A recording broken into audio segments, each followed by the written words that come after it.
ममलिकती मरकजी वजीर दाखिला बंडी संजय ने सदर मजलिस पर रुकन पार्लियामेंट हैदराबाद बैरिस्टर असदुद्दीन अवैसी की उस तशवीश को मज़हक का खैज करार दिया कि जेनूर में मुसलमानों की दुकानों को जलाया गया। उन्होंने सवाल किया कि इस वाक़े में ज़ख्मी होने वाली खातून की जान से ज़्यादा दुकानों के फर्नीचर अहमियत रखते हैं।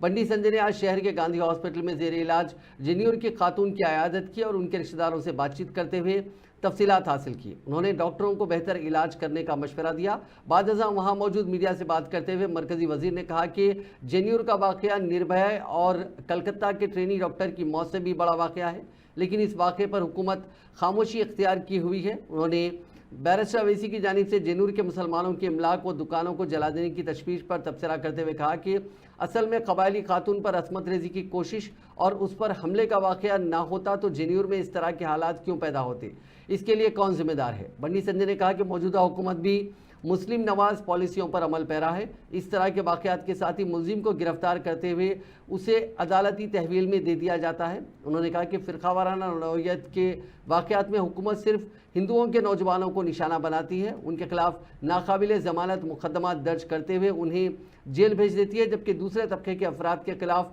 मामूली मुकदमा दर्ज किए जाते हैं। पेशेंट చూసిన తర్వాత చాలా బాధాకరం। నిజంగా ఒక పేద మహిళ, అభం శుభం ఎరుగని మహిళ,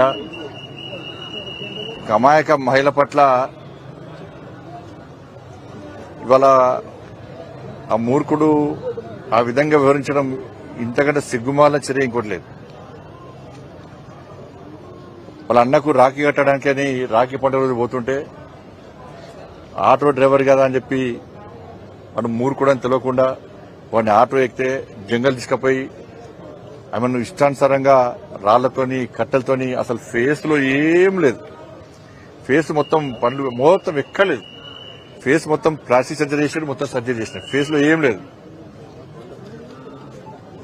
అంత మూర్ఖంగా వాడు వివరించడం జరిగింది।